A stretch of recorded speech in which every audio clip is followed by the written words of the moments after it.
The fact is, I'm quite pleased to see the impact our 50-word edits are making.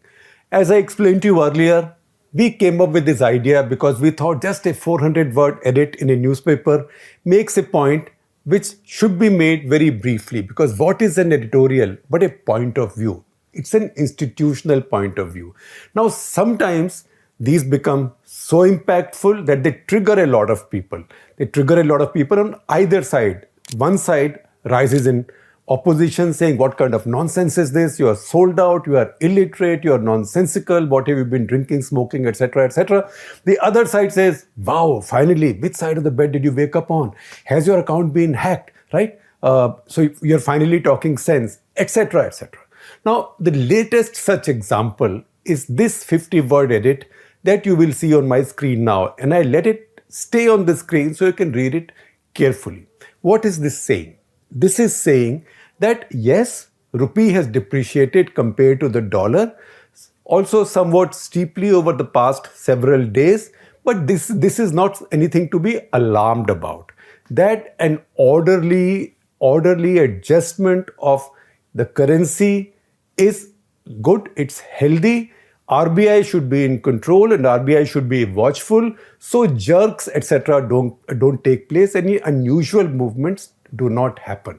Now, this has been seen by one side, obviously, as an endorsement of Modi government, saying, see, Modi government can't be blamed if the rupee has weakened a bit. So finally, the print is talking sense. I mean, that side also says finally the print is talking sense because they also get triggered often enough by stuff we do.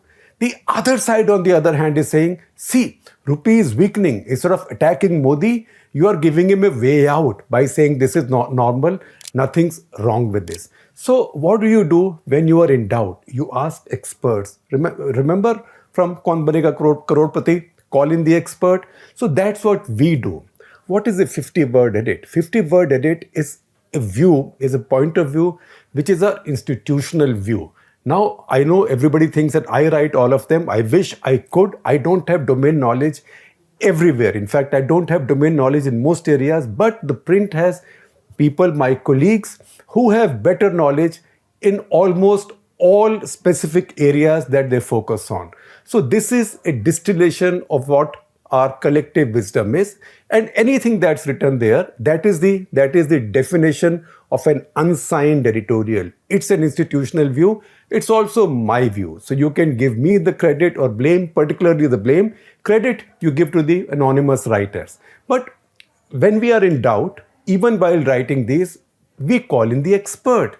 So expert in this case is Professor Ila Patnaik, who is also a consulting editor for economics. She is a very highly reputed economics teacher.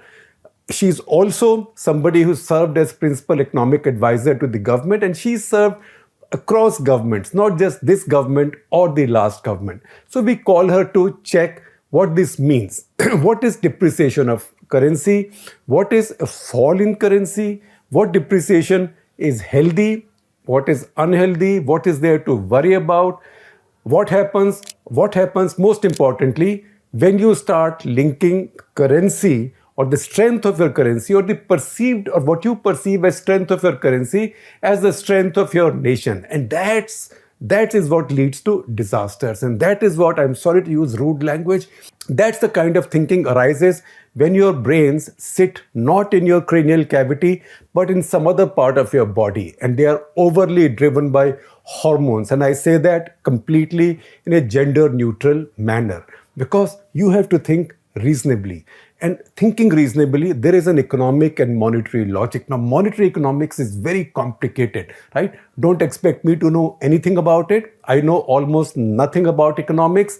I did not study any economics. In fact, if you did a deep Google forensic search on me, you might find that I had once enrolled in the economics department of Punjab University, proudly the same place where Dr. Manmohan Singh came from, but the similarity ends there. I never went for a single class. And if you do a further search, you might find that I got 0000 out of everything, because I had the only reason I enrolled in the economics department of Punjab University after passing out from my journalism faculty was so that I could have a hostel room on the university campus, because at that point all I did was some freelance part-time writing for this and that. I could not have afforded to rent a flat or barsati outside, but a university hostel room was only some 25 rupees or 20 rupees a month with electricity and water and everything. So I know nothing about economics. I called people. So I called Ila Patnaik to further understand this. So what I'm going to explain to you is mainly based on that understanding and then some quick readings from around the world. Now the value of the rupee. So see once again this 50-word edit. What is it saying?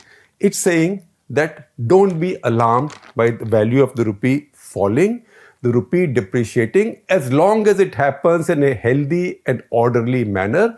And RBI should be conscious of this, and we believe that RBI is conscious of this. Now, this has flown against popular logic. Popular logic is, oh, India's rupee is losing value. Over the past 2 weeks, the worst performing Asian currency. What the hell will happen? After this, Armageddon, right? After this, the deluge. This also is an echo of something that had happened between 2012 and 14 in UPA's last few shambolic years, when rupee was weakening again. And again it was said that rupee is weakening, what will happen to India? India's national honor. Rupee used to be this much, now it's only this much. And there were people, Baba Ramdev, there were many others. Somebody said, let Modi ji come to power, rupee will become 40 to a dollar. Somebody said in the course of time, it will become 1 to a dollar, 1 rupee, $1. I don't know if somebody even said that rupee will become stronger than the dollar.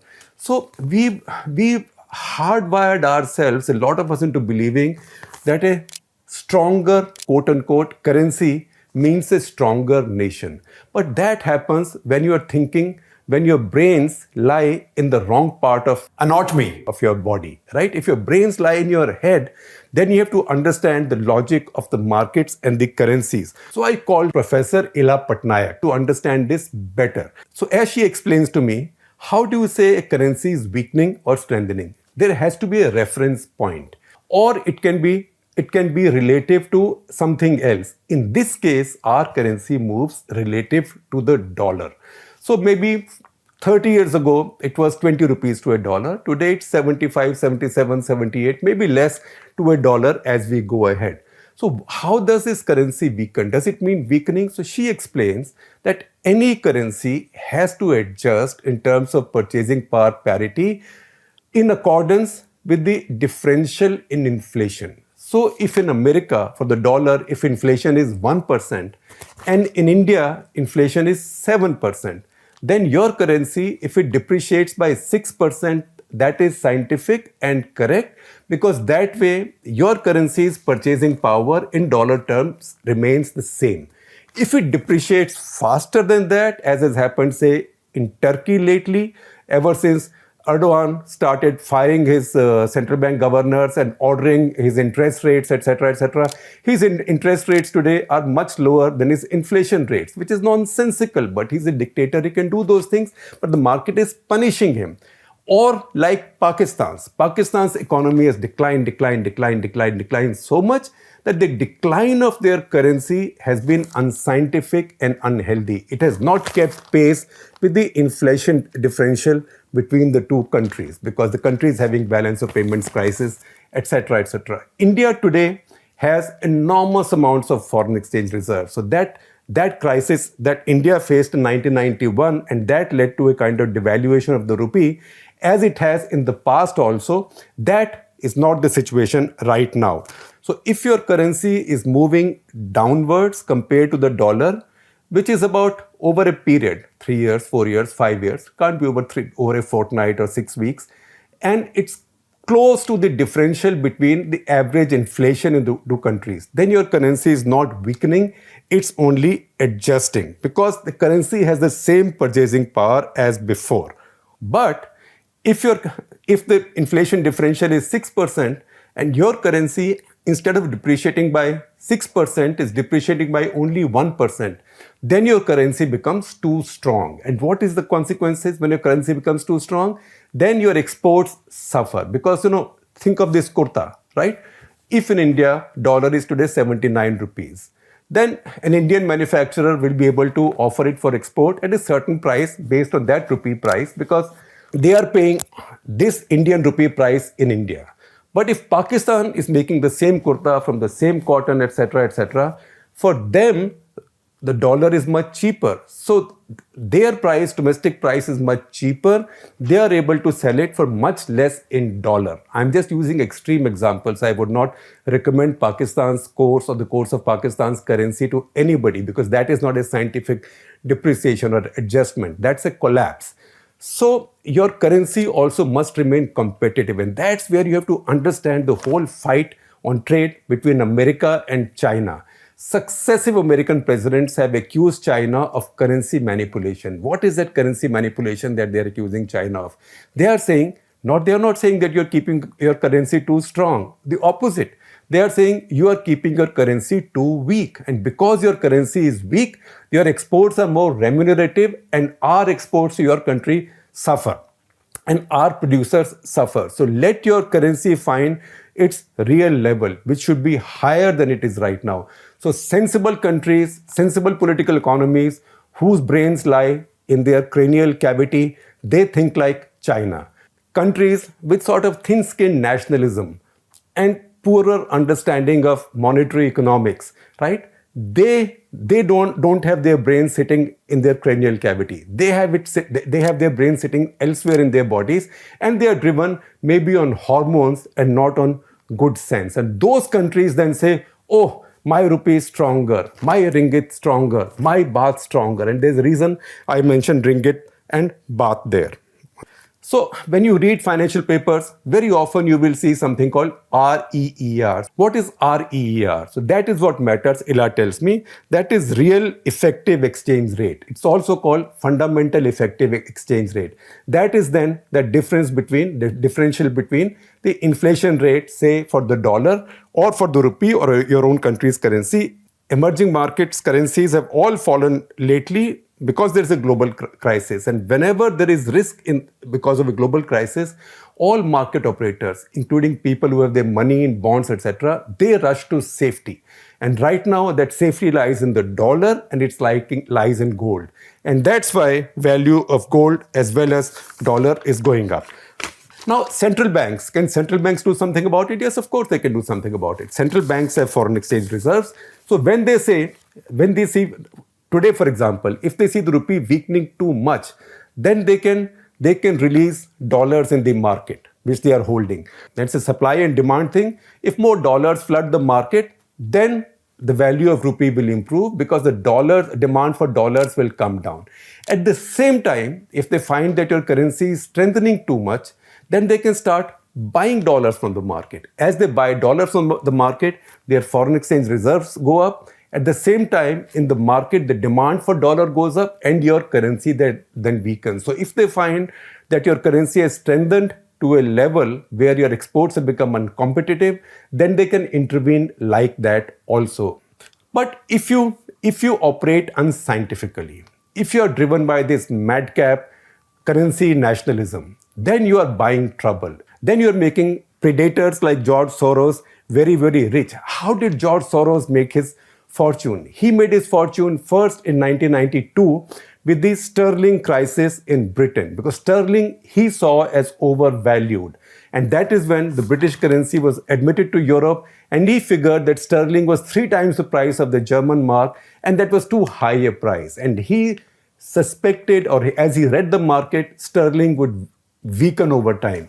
So he made market operations and collected a lot of that. In the course of time, he began moving into the market, and as the British central bank threw more sterling in the market, he kept on making more profits until sterling lost too much value and British government even had to devalue it. In fact, at that point, Norman Lamont, who was the Chancellor of the Exchequer in Britain, he had said that he was willing to borrow up to 50 billion pounds to support his currency. And you know what? Later in an interview, George Soros said, that's precisely the amount of war chest I had built if they continued on like this. And this is not a playbook that he's used once. In 1997, in the East Asian financial crisis, he used the same playbook as the governments of Thailand and Malaysia kept on throwing more and more into the market to support their baht and ringgit respectively, he had already taken positions in those currencies. So he's bought a whole bunch of those currencies in forward market. As this works is, you don't have to take physical currency. You can buy in forward market. You can buy a billion baht today. Today it may cost you, these are all notional figures. Today it may cost you $1 million, but as it loses value in 6 months, you can maybe buy the same baht for 500,000 and make a profit of 500,000, which means 100% profit on your investment. And that is what he did to these East Asian countries. He cleaned them out. He vacuum cleaned. In 2008, India was in a similar situation. When rupee was collapsing with the global financial crisis, there was a lot of pressure on the RBI then to start moving dollars into the market, flood the market with dollars, stabilize the rupee. And the RBI then was very sensible. Also, there was information that George Soros, etc., had now positioned money in Dubai and elsewhere, in UAE and elsewhere, to run the similar operation in India. And there would have been a run on Indian currency, and God alone knows what the results might have been. So Indian central bank was very sensible. They let the rupee find its own level and held their nerve. Now, just about George Soros, how successful he was, I will conclude this with a quote from Paul Krugman, who was a 2008 Nobel laureate. He said, his exact quote, he's also a New York Times columnist. So Krugman wrote in 1999, quote, "Nobody who has read a business magazine in the last few years can be unaware that these days there really are investors who not only move money in anticipation of a currency crisis, but actually do their best to trigger that crisis for fun and profit. These actors are on the scene. They do not have a standard name as yet.